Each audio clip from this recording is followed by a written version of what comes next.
Hello, my name is Brad. I review tech for creative professionals. CES just wrapped up, and there's a lot of tech coming out that I'm really looking forward to. I didn't make it to CES this year, and no, it's not because I'm still mad at the guy who tried to run me over with his golf cart. I've forgiven him. There's a lot of new graphics tablets coming out, tons of laptops, some crazy good monitors, 3D laptop displays, some new entries into the portable drawing monitor category, so let's jump into it. Let's start with Android tablets. Huion and XP Pen were showing off their first forays into the world of Android tablets. They're taking different approaches with their devices. Huion's going the budget route with their new Canvas Slate 10, costs about $250, and XP Pen has their Magic Drawing Pad. Now that's starting around $500. This is my footage. I got my hands on both of these already. Just started using the Huion. I've had the XP Pen for over a week now.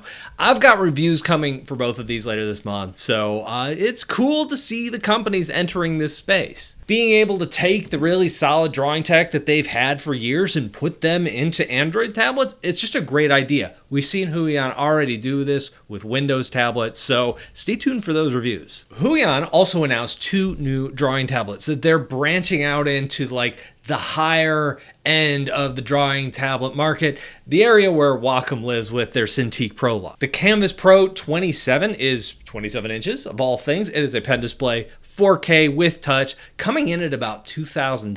Now this is very expensive for a Huion product. Usually they're on the budget end of things, but they are pushing into that higher end where Wacom usually sit. And of course, a lot of this price is taken up just by the mere size of the display that they're using here. They even released a commercial for this, which is not that unusual, but what is unusual is that it's genuinely funny. They have actors playing old classical artists who are trying out a drawing tablet for the first time. Anyway, I'll leave a link for that down below if you want to check it out. They also announced the Canvas 19 Pro. It's an 18.4 inch display. This one's also 4K, and it costs a little over $1,000. I think it's $1,049. This is a new size for Huion. We've seen 16 inches before, displays that fit nicely on your desk. Usually when you get over that, you get into the low 20s, and those things are big, they're heavy, they're not portable. This 18-inch tablet does look thinner. It looks like you can move it around your desk.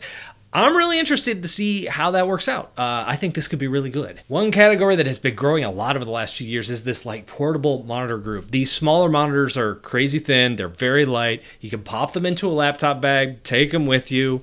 Usually they're only powered through like a USB Type-C cord into the side of your laptop. I've checked out a few of these. There was a 15-inch version of the Espresso display a while back. They now have a new 17-inch Pro version that's 4K. It's pen enabled. They're showing it off at CES this year. I wasn't sure about the pen last time. I like the display, but the pen, not so much. I saw a fellow art YouTuber reviewing this new 17 Pro, and she really liked it. And so I know the Espresso team was also really interested in improving some of the things that I didn't care for last time, so I ended up ordering one of these. I will be checking that out here in the coming weeks as well. Now another drawing monitor, if you can call it that, is the Clarity Pro Touch 27. Remember the Surface Studio? We all looked at it years ago and said, I want Microsoft to make that, but without the computer part. That's what this looks like. It's got a stand that you can take from a 90-degree monitor and pull it down to a fully reclining drawing tablet. This looks really intriguing. The key with any of these is the pen. What is it like? Did they just grab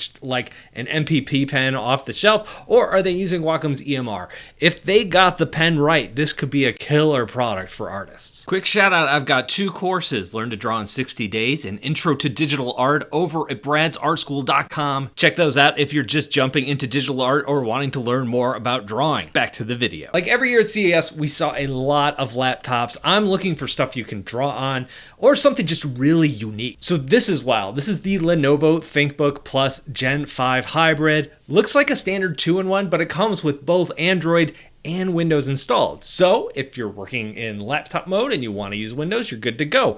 Boot into Android when you flip it around into a tablet. I think that's a great idea. Personally, I would much rather draw in an Android app, so this could be really neat. It's a little bit expensive, coming in at about $2,000 in Q2 of this year. We're going to see updates to things like the HP Spectre 360 14. That's a 2-in-1. It's being updated. Probably won't be trying that. That has an MPP pen. Not so great for art. but it does come with the laptop. We have the LG Gram Pro 2-in-1. This looks pretty slick and white. What makes it Pro? It's bigger than the standard. There's two models here, a 16-inch and a 17-inch. You can choose between OLED screens and IPS panels.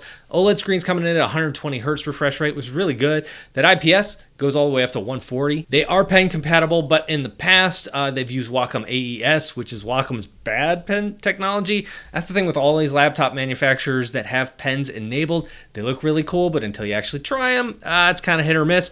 This is coming in around $1,500. Samsung has their new Galaxy Book 4 lineup ready to go. They're calling it the world's first AI laptop. What does that mean? Not much. Just means they're using Intel's latest processors. I have my eye on the Pro 360 2-in-1. Looks like a nice update to last year's excellent Galaxy Book 3, and the S Pen is included in the box. I love me some S Pen, so really looking forward to getting my hands on that sometime this winter. Then there is the Asus ZenBook Duo. This looks really promising. That second screen can be used as a keyboard, so it can be used as a traditional laptop, or there's this little keyboard mouse paddy thing that it comes with that you could pull off and use the two screens, fold them out.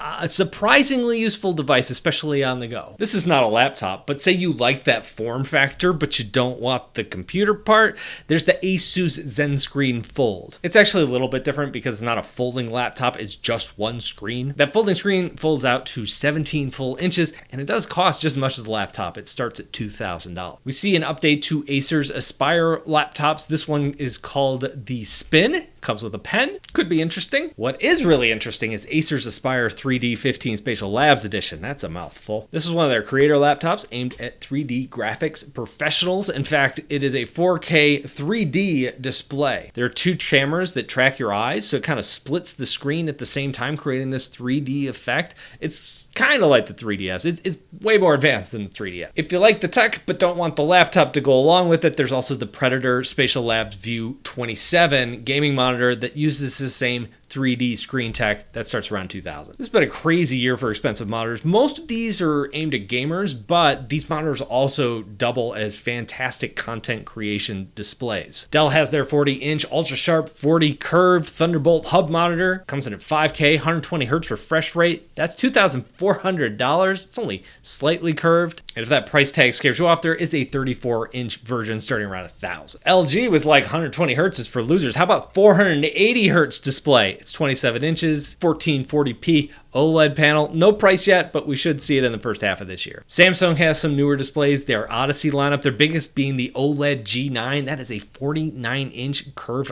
ultra wide. I believe they also have a monitor at this size that they're replacing with this, and they have a non-curved G6 version. It's coming in with a crazy high 360 degrees refresh rate. Asus is also making a ginormous 57-inch monitor. It's the Asus Z57 Predator monitor. It's got a curved screen, and I think it might be bigger than the TV in my living room. It is just crazy. Samsung is also pushing hard into their foldable displays. They've shown some of these before, but it's this idea that they can take a display, roll it out, make it bigger. They're calling this the Flex Note Extendable. I think that looks kind of interesting. They've showed this off before. It's not a real product yet. It's just a concept, so we'll see if it makes it to the market. But that was this cool stuff I saw coming out of CES this year. What do you think? Let me know down below. Is there anything that caught your eye that I didn't cover? Let me know. Thanks, and I'll talk to you in a couple of days.